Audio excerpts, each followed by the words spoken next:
Hello everyone. हम पिछले class में मेल रिप्रोडक्टिव सिस्टम पढ़े थे।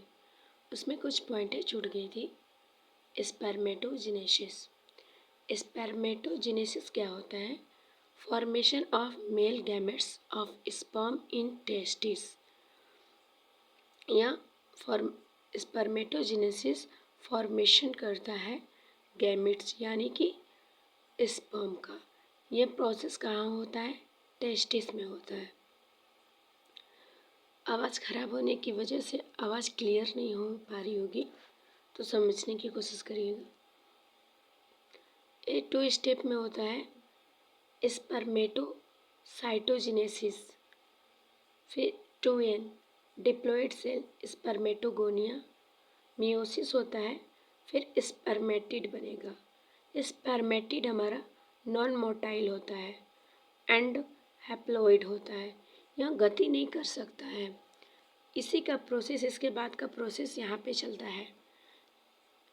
स्पर्मियोजेनेसिस। स्पर्मेटिड यहाँ पे बताया गया था। स्पर्मेटिड नॉन मोटाइल होता है और हैप्लॉइड होता है। यह सर्टोली सेल हेल्प करती है स्पर्मियोजेनेसिस में।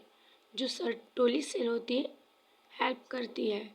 स्पर्मेटोजोआ फिर स्पर्म बन जाता है। स्पर्मेटोजोआ को ही स्पर्म बोलते हैं, जो कि मोटाइल होता है और हैप्लॉइड होता है। पहले जो स्पर्मेटिड थी नॉन मोटाइल थी, वो गति नहीं कर सकती थी, लेकिन जब सर्टोली सेल ने हेल्प किया तो उन्होंने उसके अंदर मोटाइल आया, वो फिर गति करने लगा। प्रोसेस ऑफ स्पर्मेटोजेनेसिस प्रोसेस देखते हैं। 2n डिप्लॉइड सेल है स्पर्मेटोगोनिया। 2n डिप्लॉइड होता है, इसमें ग्रोथ हुआ तो डिप्लॉइड प्राइमरी स्पर्मेटोसाइट बना। इसमें मियोसिस फर्स्ट हुआ तो 2 बने। हैप्लॉइड 2 सेल्स हैप्लॉइड बने। फिर उसके बाद मियोसिस सेकेंड होता है। दोनों सेल में मियोसिस सेकेंड होगा तो 4 बनेंगे। 2 यहाँ 2 यहाँ 4। ये भी हैप्लॉइड है, ये स्पर्मेटिड है। और फिर यहाँ पे स्पर्मेटोजुआ यानी कि स्पर्म का फॉर्मेशन हुआ। फिर से देख लेते हैं। एक सेल है जो कि डिप्लॉइड सेल है, जिसको हम स्पर्मेटोगोनिया बोलते हैं। उस सेल में ग्रोथ होता है। ग्रोथ होने के बाद प्राइमरी स्पर्मेटोसाइट बनता है। जब प्राइमरी स्पर्मेटोसाइट बनेगा तो उसमें मियोसिस फर्स्ट होगा, तो 2 सेल में डिवाइड हो जाएगी। दोनों हैप्लॉइड सेल रहेंगे। फिर उसके बाद सेकेंडरी स्पर्मेटोसाइट, इसको हम सेकेंडरी स्पर्मेटोसाइट बोलेंगे। फर्स्ट मियोसिस हुआ तो सेकेंडरी स्पर्मेटोसाइट बना। फिर सेकेंडरी स्पर्मेटोसाइट में मियोसिस सेकेंड होता है तो बनते हैं हमारे स्पर्मेटिड। 4 स्पर्मेटिड बने जो कि हैप्लॉइड है। फिर उसके बाद हमारा स्पर्मेटोजोआ बनता है, जिसको हम स्पर्म बोलते हैं। अब हम याद रखने के पर्पज से यहाँ देखेंगे कैसे याद रखना है। 2n स्पर्मेटोगोनिया है। फिर 2n ही मतलब डिप्लॉइड ही प्राइमरी स्पर्मेटोसाइट रहेगा। प्राइमरी स्पर्मेटोसाइट से सेकेंडरी स्पर्मेटोसाइट हैप्लॉइड होता है और प्राइमरी स्पर्मेटोसाइट डिप्लॉइड होता है। यहाँ से क्वेश्चन आते हैं, इसको ध्यान में रखना है। सेकेंडरी स्पर्मेटोसाइट से फिर बनता है हमारा स्पर्मेटिड, जो कि ये भी हैप्लॉइड ही होता है। और स्पर्मेटिड से बनता है हमारा स्पर्मेटोजोआ, जिसको हम स्पर्म बोलते हैं।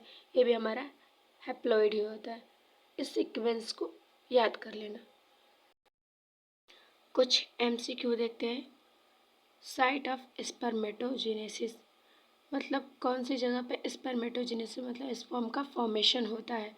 जेनेसिस का मतलब ये होता है किसी चीज़ का फॉर्मेशन होना। तो यहाँ पे उसके पहले स्पर्मेटो मतलब स्पर्म, स्पर्मेटोजेनेसिस मतलब स्पर्म का फॉर्मेशन किस जगह पे हो रहा है, किस साइड पे, तो सेमनीफेरस ट्यूब्यूल्स जो कि टेस्टिस के अंदर प्रेजेंट होता है। When spermatid convert into sperm in known as, spermatid जब कन्वर्ट होता है स्पर्म में उसको क्या बोलते हैं, तो spermiogenesis. How many primary spermatocyte require formation of 100 sperm. यहाँ पे कह रहा है कि कितने प्राइमरी स्पर्मेटोसाइट की ज़रूरत पड़ेगी 100 स्पर्म के फॉर्मेशन में। तो यहाँ पे देख लेते हैं। तो यहाँ पे क्या है कि 100 स्पर्म बनाने के लिए कितने प्राइमरी स्पर्मेटोसाइट होने चाहिए। तो यहाँ पे 25 प्राइमरी स्पर्मेटोसाइट रहेंगे तभी 100 स्पर्म बन पाएंगे। ठीक है। दूसरा question, how many secondary spermatocyte require for 100 sperm. इसमें बोल रहा है कि 100 स्पर्म के लिए कितने सेकेंडरी स्पर्मेटोसाइट होने चाहिए, कितनी ज़रूरत पड़ेगी, कितनी रिक्वायर है। तो इसमें क्या है कि जो प्राइमरी वाले में है तो प्राइमरी 25 रहेंगे तो 100 स्पर्म बनेगा। तो सेकेंडरी में क्या, अगर 50, अगर सेकेंडरी स्पर्मेटोसाइट अगर 50 है तो 100 मतलब स्पर्म बन जाएंगे। तो क्या करना है, इसमें 2 से गुणा कर देना है और प्राइमरी वाले में 4 से गुणा कर देना है, आंसर निकल के आ जाएगा। स्पर्मिएशन क्या है, release sperm from seminiferous tubules और सर्टोलिस सेल। स्पर्मिएशन का मतलब ये है कि रिलीज होता है स्पर्म सेमनीफेरस ट्यूब्यूल्स से और सर्टोली सेल से। जो सेमनीफेरस ट्यूब्यूल्स है जिसमें कि स्पर्म बन रहा है वहाँ से अगर रिलीज हो रहा है तो उसको हम स्पर्मिएशन बोलेंगे। और इंसेमिनेशन क्या होता है, ejection of semen in female vagina by penis. Insemination मतलब कि इजेक्ट कर रहा है पेनिस के थ्रू, जो सीमन है फीमेल के वेजाइना में इंजेक्ट करना ही इंसेमिनेशन बोलते हैं। मतलब जो सीमन है पेनिस के थ्रू फीमेल के वेजाइना में इंजेक्ट करना, उसी को इंसेमिनेशन बोलते हैं। देख लेते हैं स्पर्म के बारे में देख लेते हैं। यहाँ मेल गैमेट्स होता है, हैप्लॉइड सेल होता है, क्रोमोसोम 23 इतने होते हैं। Formation seminiferous tubules of testis के सेमनीफेरस ट्यूब्यूल्स में होता है। यह मोटाइल सेल होता है, इसमें फ्लैजिला प्रेजेंट होते हैं। फ्लैजिला प्रेजेंट होते हैं ताकि वो गति कर सके। 200 से 300 मिलियन मतलब 20 crore sperm ejaculate in single ejection में इतने स्पर्म एजुकुलेट हो जाते हैं फीमेल के वाजाइना में। अब इसका ये पहले स्ट्रक्चर देख लेते हैं। ये हमारा स्पर्म का स्ट्रक्चर है।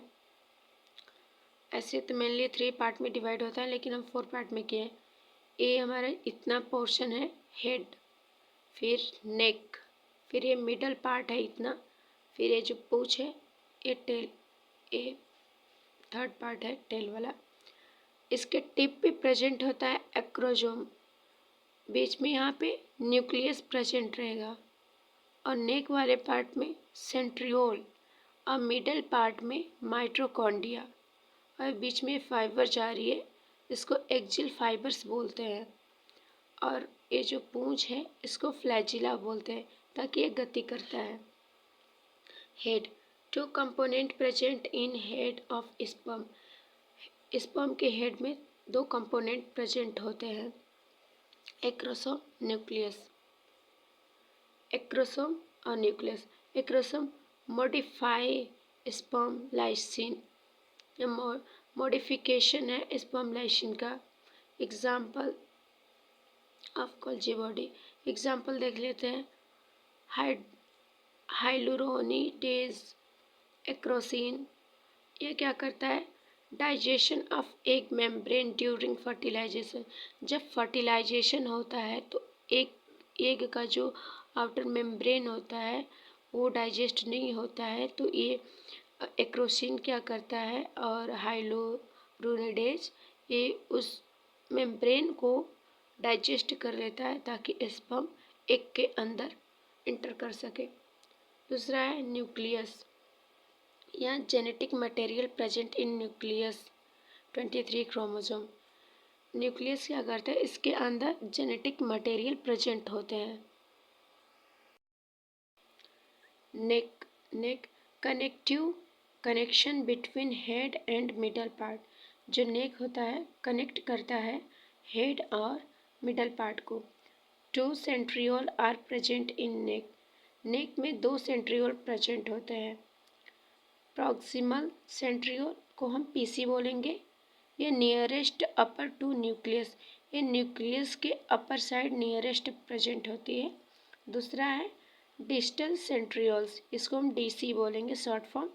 ये लोअर साइड होता है। DC produce axial fibre which extend to tail. जो डीसी है, डीसी से एक एक्सिल फाइबर निकलती है जो कि फैली होती है कहाँ तक, टेल मतलब पूंछ तक, स्पर्म के पूंछ तक। हम थोड़ा सा यहीं पे स्ट्रक्चर की बात कर रहे हैं। यहाँ पे हम डीसी की बात कर रहे हैं। यहाँ पे 2 सेंट्रियोल प्रेजेंट है, 2 सेंट्रियोल। ठीक, ये जो हमारा है पीसी प्रॉक्सिमल सेंट्रियोल, जो कि ये नियरेस्ट है न्यूक्लियस, न्यूक्लियस के अपर साइड है लेकिन नियरेस्ट है। ठीक, ये क्या है डीसी, जो कि इससे एक एक्सियल फाइबर निकल रही है जो कि टेल तक जा रही है। ठीक, middle part nebenkern, spiral arrangement of mitochondria in middle part. Nebenkern ने बताया था कि जो ये स्पाइरल अरेंजमेंट होता है माइटोकॉन्ड्रिया या स्पर्म के मिडल पार्ट में होता है। और माइटोकॉन्ड्रिया क्या करता है, यह एनर्जी का प्रोडक्शन करता है। मैनचेटल या thin layer of cytoplasm inner side of plasma membrane, यह प्लाज्मा मेम्ब्रेन के इनर साइड होता है और यह पतली लेयर होती है। साइटोप्लाज्मा की पतली लेयर होती है, थिन लेयर होती है।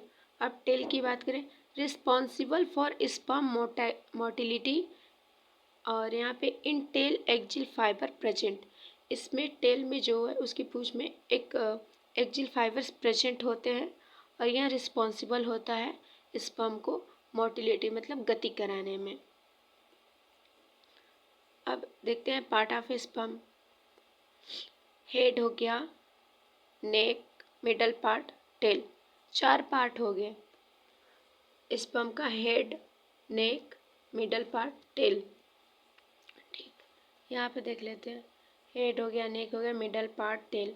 मिडल पार्ट में माइटोकॉन्ड्रिया और मैनचेट प्रेजेंट होता है। माइटोकॉन्ड्रिया नेबेन कर्ण के रूप में होता है और सेंट्रियोल 2 प्रेजेंट होते हैं, अपर और लोअर, और न्यूक्लियस और उसके टिप वाले पार्ट पे एक्रोसोम, और ये टेल में एक्जिल फाइबर प्रेजेंट होते हैं। तो स्पर्म का स्ट्रक्चर अच्छे से समझ में आया होगा। यहाँ पे देखेंगे कि हार्मोनल कंट्रोल ऑफ स्पर्मेटोजेनेसिस। अब देखते हैं कि इस प्रोसेस में हार्मोन का क्या रोल है। हाइपोथैलेमस, जो हाइपोथैलेमस है GnRH गोनेडोट्रोपिक रिलीजिंग हार्मोन का सिक्रेशन करती है, जो कि पिट्यूटरी ग्लैंड के पास जाती है और पिट्यूटरी ग्लैंड को स्टिमुलेट करती है। पिट्यूटरी ग्लैंड जब स्टिमुलेट होगी तो वहाँ 2 हार्मोन का सिक्रेशन करेगी, FSH, LH। LH को ICSH बोलते हैं। ये दोनों गोनेडो मतलब गोनेड पे वर्क करते हैं, इसलिए इसको गोनेडोट्रोपिक हार्मोन बोला गया है। FSH और LH 2 हार्मोन का सिक्रेशन करती है, यहाँ जाके टेस्टिस पे वर्क करती है। FSH कहाँ जाती है, टेस्टिस के सर्टोली सेल पे जाती है। LH टेस्टिस के लीडिंग सेल पे जाती है।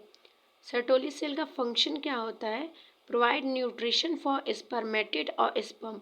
जो स्पर्म हमारा है उसको न्यूट्रिशन प्रोवाइड करती है और स्पर्मियोजेनेसिस में हेल्प करती है।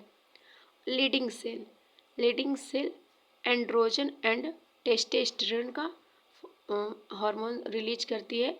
इसका फंक्शन होता है इंड्यूस स्पर्मेटोजेनेसिस। एमसीक्यू देख लेते हैं कुछ। Which cell is stimulated by FSH? कौन सी सेल है जो स्टिमुलेट करती है एफएसएच को? तो कौन है? सर्टोली सेल या फिर nerve cell. Which cell is stimulated by LS? तो इंटरस्टिशियल सेल। इंटरस्टिशियल सेल को ही लीडिंग सेल बोलते हैं। Gonadotropic hormone release by, gonadotropic hormone कौन रिलीज करता है, किसके थ्रू रिलीज होता है? Anterior pituitary. पिट्यूटरी में भी 2 पार्ट होते हैं, एंटीरियर और पोस्टीरियर। तो एंटीरियर पिट्यूटरी से ही गोनेडोट्रोपिक हार्मोन रिलीज होते हैं। Which type of hormone is stimulated spermatogenesis? कौन सी हार्मोन है जो स्टिमुलेट करती है स्पर्मेटोजेनेसिस को? तो एंड्रोजन। तो हमारा मेल रिप्रोडक्टिव सिस्टम यहीं पे एंड होता है। नेक्स्ट क्लास में हम देखेंगे फीमेल रिप्रोडक्टिव सिस्टम के बारे में। ठीक है, क्लास कैसी लगी? आई होप कि अच्छी लगी होगी और इसको नोट डाउन करते रहिएगा। ठीक है, मिलते हैं नेक्स्ट क्लास में। बाय।